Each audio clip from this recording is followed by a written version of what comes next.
His opening hand here for game number 1, not so good either. We'll see if he's able to overcome things here against Chris O'Brien. As we are underway here in round number 9, our final one today. It's a Temple Garden and a Birds of Paradise to kick things off here for Travis Williams. We'll go over to COB. He'll draw a card, picked up a copy of Mattery Shaper. There's a Urza's Tower. He was thinking Collar, but he's going to go Map because he can complete the Tron on turn number 3. Brushland the draw here for Travis Williams. He's also got a Yavimaya Coast. He'll play the Coast. He'll simply pass the turn back. We'll go to COB. He's going to play in Urza's Mine, which means he just needs a power plant to complete. He got the map. He does have the map. He's all good. You see he's all good to go. Brushland, let's go to Thought-Knots here. See if he's only got one threat to worry about, will Travis Williams. Reality Smasher, Thought-Knots here. Mattery Shaper, Basilisk Collar, Urza's Mine, Eldrazi Temple. Pretty bad news here for Williams, as this is a hand that's very good at blocking and gets to assemble Tron. Other thing that makes this pretty tough too is that Basilisk Collar means that racing is going to be very hard. Yep. And because O'Brien will have Tron assembled, that means he's drawing to any of his haymakers. There is the power plant. Much love to Chris O'Brien playing Tron pieces that are easy to identify. Yep. I dislike their white bordered nature, but there's not a lot you can do about that. Well, also, I have seen people argue that they play with the white border pieces, not because they like them better, but because it is easier to search through your deck when you have a couple of white border cards. It's true. Which is an argument that I respect. Dismember the draw, making things even more difficult now for Travis Williams. This is tough. Tron's online. And now here is a Reality Smasher. 2 mana floating, 1 mana left, and Dismember is going to kill the Thought-Knots here. He'll pay 4 life to do it, so O'Brien's going to fall down to 16, but he'll get to draw a card. Excuse me. Picked up a copy of Ghost Cord. Now here comes the Smasher. Not the tightest sequencing possible there. Probably Dismember as the first order of business. See if you draw something that changes the equation. Sure, maybe draw a card like Worm Coil Engine. Really good turn. Yeah. Displacers, 2 of them, and a Reality Smasher in hand here for Travis Williams. He will play Eldrazi Displacer, and he'll pass the turn back over to Chris O'Brien. CLB will untap, he'll draw. He's picked up a Urza's Tower. Mana not going to be an issue this game, that's for sure. Going to equip the Collar, come on in for 5. Williams going to fall down to 8, Brian up to 21.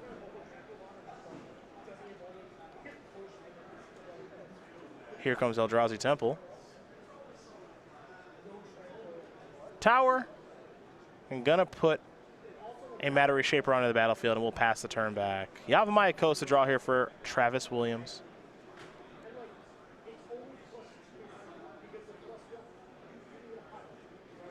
See Displacer and Smasher in hand, Yavimaya Coast to draw. So he can actually play Reality Smasher this turn if he'd like to, can Travis Williams. But he might want to just go towards the Displacer strategy right now.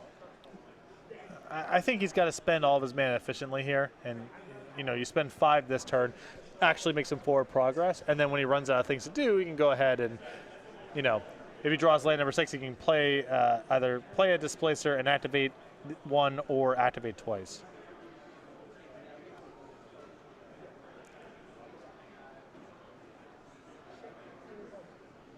He's almost at a double Displacer land, like you mentioned. We're almost getting there.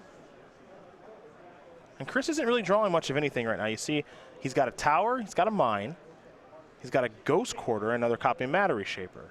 So not a lot going on here for Chris O'Brien. Now, as you've already mentioned, a lot of big draws, obviously. I think he's considering moving around the Basilisk Collar. You can put it onto the Mattery Shaper, and then you have 2 attackers. But I think the Death Touch plus Trample effect here of Reality Smasher means this is just much better. Yeah, so Death Touch... Yeah, so he's going to end up taking 7 and go down to 1. Yeah, it was not... well, I guess maybe he's pricing and doing this block at some point. I'm not sure if he was anticipating going to 1 there. Yeah. I think he might have had it. He might have thought he had even block. Yeah, Death Touch plus Trample is not an interaction you see a lot in Constructed Magic. So if you're not that familiar with it, with Death Touch, you only have to sign with Death Touch plus Trample. You only have to assign lethal damage, which is 1 because of Death Touch, and the rest can go to the player. So Windswept Heath, nope. And that's rough too, because 6 mana would be valuable here for Williams, as it'll allow him to cast a creature in his hand or double activate. Now he can only do the one thing. He might have to chump block with the bird, and then it's kind of hard to get out. Yeah, things get a little bit more difficult now, so we're going to go over Christopher O'Brien till draw a card. Thought Not Seer is a pretty nice one. Just more threats, not a bad thing. Attack step, here come the Matter Reshapers. Displacer will jump in front of one. We'll get a Displacer activation here. These will block, trade, trigger, Tower of Power. Going to enter the battlefield right away. Now there's Thought Not Seer. So there goes Displacer. And now Travis Williams in a lot of trouble. Big draw step. Cavern Souls going on with the Windswept Teeth is going to cause him to concede the game. So Christopher O'Brien's going to win game number 1 here over Travis Williams. Eldrazi-tron very quickly up a game here over Bant Eldrazi. It's that mana advantage that we oftentimes see with Eldrazi-tron, able to complete the Tron and start just letting the spells rip. Yep. 5-card hand versus 7, and O'Brien had just a little bit more action. The Basilisk Collar made damage reducing impossible.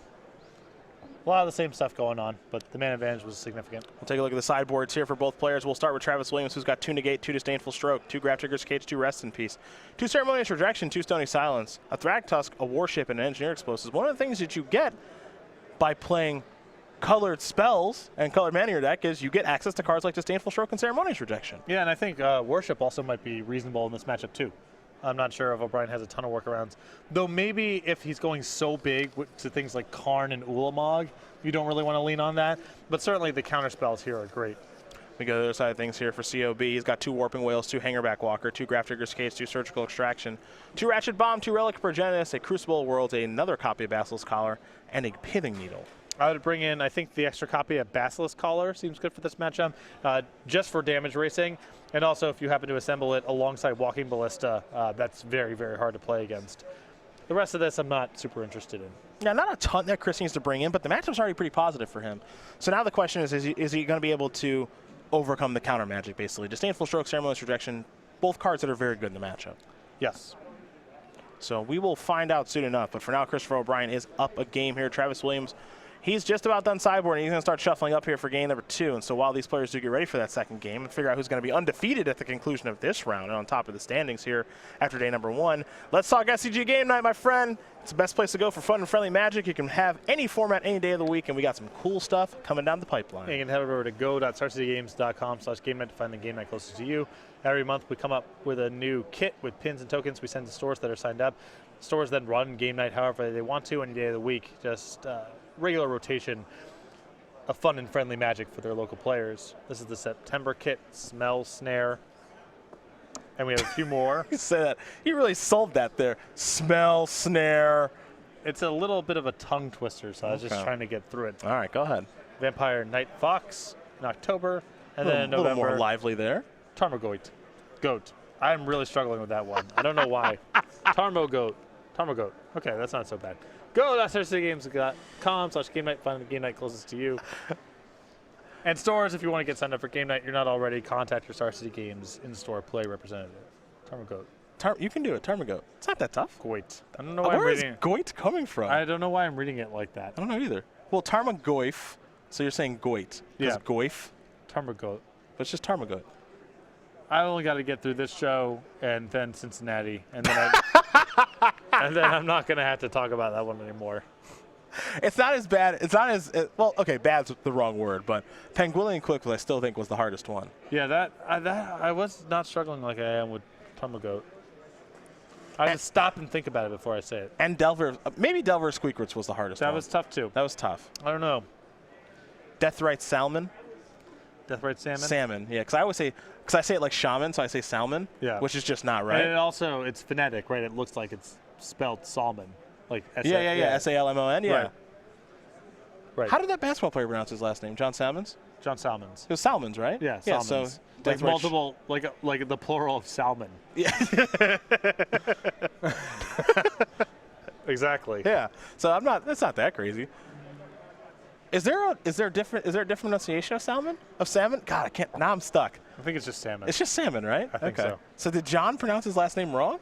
Or can you just pronounce however you want? I trust the own human being whose last name it is to know the pronunciation. That's a big mistake.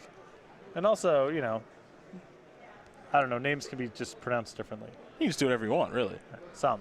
John Salmons. John Salmons, great player. All right, mediocre player, but was fun to watch at times. Had some good years in Chicago. And Milwaukee. Yeah. Tell you what. Christopher O'Brien going to take a mulligan down to 6 here. 5. Down to 5? Oh, yeah. All right. Bad luck for him. But he just, won a game with his opponent on 5 cards. Just pay it forward.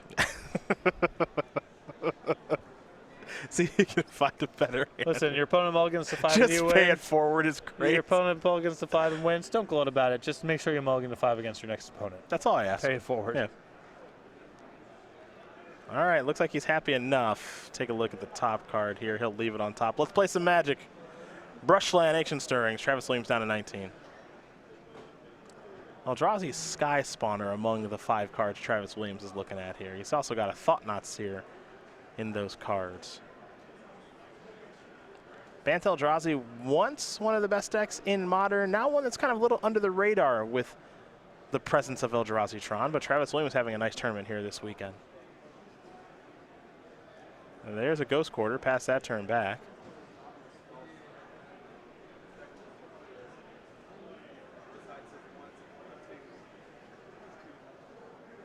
It's a Cavern of Souls, and now it's a Stony Silence. So some artifacts we shut down, most notably Expedition Map, which Chris Rolling off just the top. drew.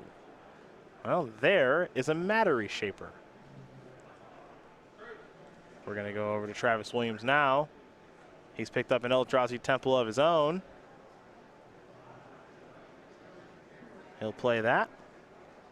And now he'll play a Sky Spawner, which will bring along an Eldrazi Scion.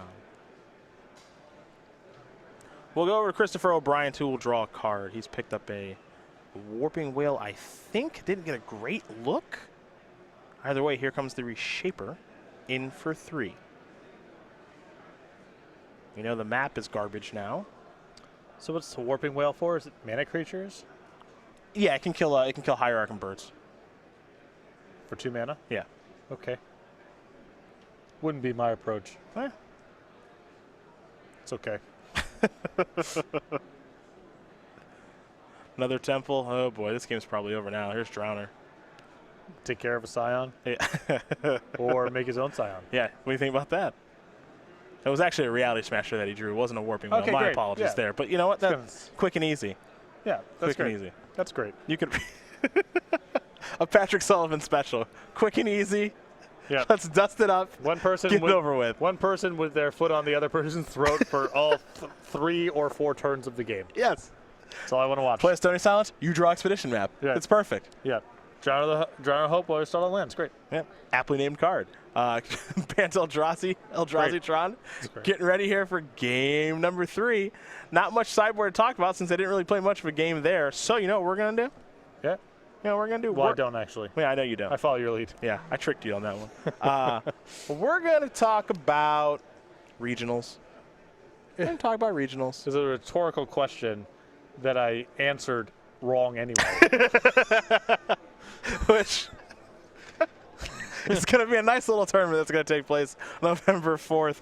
Got a bunch of cash and prizes, SCG points, really sweet playmat as well. We'll let you learn more about it in this video right now. Don't miss the StarCityGames.com Season 2 Regional Championships. On November 4th, play Modern at any one of the 10 regional locations across the U.S. The first 200 players to register for each event will receive a Hammer and Scale playmat and Kraken token just for signing up. Regional championships are part of the SCG Tour with SCG points for all players. Top 8 competitors earn a trophy, a share of $5,000, and a spot on the Season 2 SCG Invitational. Visit go.starcitygames.com/regionals to learn more. Go.starcitygames.com/regionals for more info. Find those locations. Check out our sweet playmat and token. $5,000 in cash and prizes. A lot of SCG points. Invites to the Season 2 Invitational in Roanoke, Virginia. Gonna be a sweet weekend. Hopefully you guys will be there and attend and support the regionals program that we've put together here. As we're gonna watch game number 3 between Christopher O'Brien and Travis Williams. E-Tron, Bant Eldrazi. Winner of this match, 9-0, top of the standings, first place after day number 1 here, SCGKY.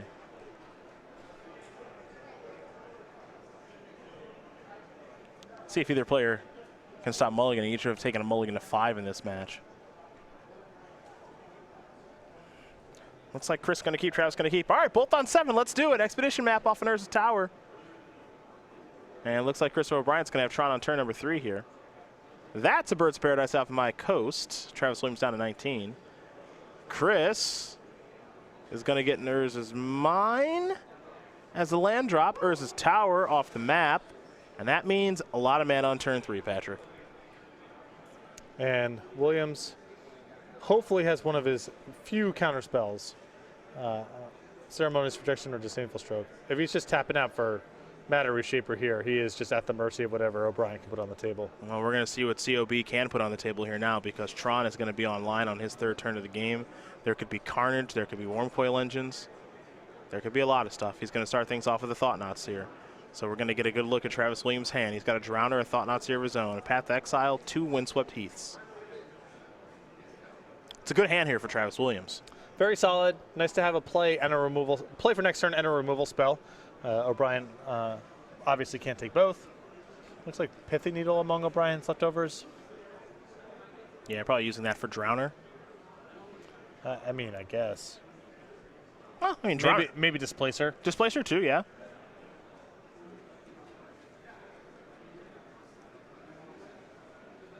Not the most exciting needle target. No, I think that shutting down Displacer is actually really good. Yeah. I would be happy to do that. Right, yeah. I think that's the premium target. Yeah. I think he might end up ultimately naming Drowner somewhere down the road, but it's going to take Thought-Knots here. Now here is Matter Reshaper past the turn back, so we're going to go over to Travis, who's picked up a copy of Ancient Stirrings. See what he wants this turn to be. He'll start by sacrificing a Windswept Heath. Basic Forest is what Williams will find.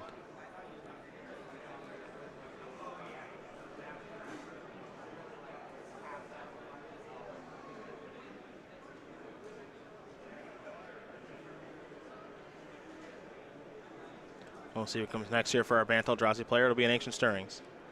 So take a look at the top handful of cards. There's a Displacer in there. There's also a Reality Smasher. He will take Displacer. good news for O'Brien there. Indeed. As he took that over the Reality Smasher. And now the Pithy Needle is going to be pretty good. It's got a prime target, folks. COB will draw. Hit the Ghost Quarter.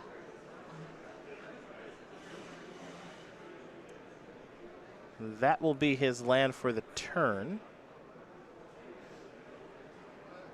Now he can pretty comfortably go towards Reality Smasher. I kind of like an attack here with everything. I don't know about you. I'm fine with it. You want to trade off Matter Reshapers? I mean, I guess the worst case scenario for you is what, a double block on your Thought-Knot Seer? But that's also super risky. I mean, you've shown Dismember. Mm-hmm. No? I don't like not attacking with the Thought-Knot Seer because it's not even really that bad for you. And I just think Williams can't make that block. I don't think he can double block. Right, I think that's too risky. I think even if you attack with the Thought-Knot Seer, the block is literally going to be the same one. Mm-hmm. Well, there's a Collar. That's going to go on the battlefield there for Chris O'Brien. For Travis Williams, his Matter Reshaper is replaced by Matter Reshaper. Also, I think that it's very likely that Travis is going to put a real onus on Displacer. Oh, for sure. Yeah, I just don't think he's going to do it because the Displacer is so good, and that double block is really risky. And you have the easy out of just trading Matter Reshapers. You don't have to do something that risky. Mm-hmm. So, yeah, if I was in O'Brien's spot, I would send everything. Windswept Heath, the land. And he's 2 lands away. Excuse me, 1 mana away, pardon me, from Drowner.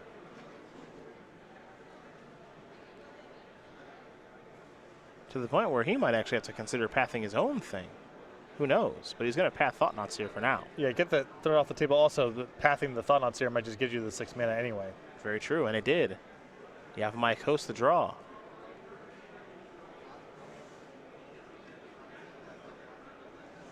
And now Travis Williams is thinking, I'm going to get in the red zone. Well, if he's not, I mean, the racing is basically impossible against the caller at this point, but if you're not double blocking, then you might as well attack. All right. Sacrifice the expedition map. Curious to see what land Chris wants to go get. Could be time for the Seagate wreckage, perhaps. He's actually going to get Sanctum of Ugin.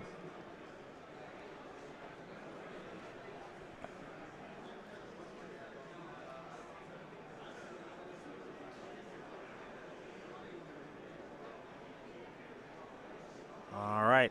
We're going to head back over to Christopher O'Brien. He will draw a card. Didn't get a great look at it, but he'll fan that hand out. There's a Ratchet Bomb there. Here's Pithing Needle. Oh, if he displaces in response, could name Windswept Heath. You are a wild. Okay. You are, yeah, William sees it. You are a wild dude. Well, you know he's got Drowner. I mean, I get what you're saying. I get what you're saying. I still want to lock down that displacer. Williams super cagey. Yeah. You and just getting people's lands. It's just never any way that you can. It's not going to stop. I've had 4.5 months of not calling out the Stone Rain. That's true. Needle is naming displacer, not Windswept Teeth to get you. Though COB's in some trouble right now. Oh, definitely. I mean, if he finds one of his big cards here, he might be okay, but he's got to actually find it. Collar's going to equip. Needle's naming displacer. Now we go back over to Travis Williams, who's picked up a Thought-Knot Seer to go along with Yavimaios and Double Drowner.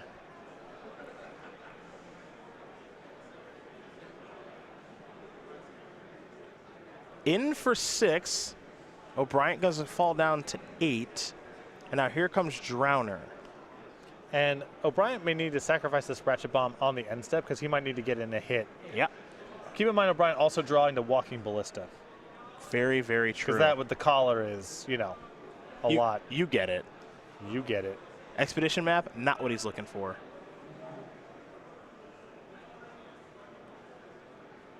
Now this gets really tough because he's got to attack, I think. Well, he doesn't know about the second Drowner. He might say, all right, well, I can hold back on defense, and there isn't a great attack. If we trade off, that's fine. I hold off the 6 points. But the second Drowner here that he doesn't know about just gets him killed.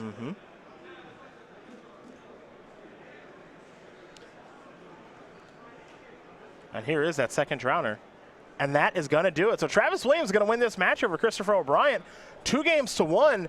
Bantel Eldrazi is going to take care of Eldrazi-tron. And for a deck that we don't see a ton of anymore in Bantel Eldrazi and Modern, top the standings after day number 1, 9-0.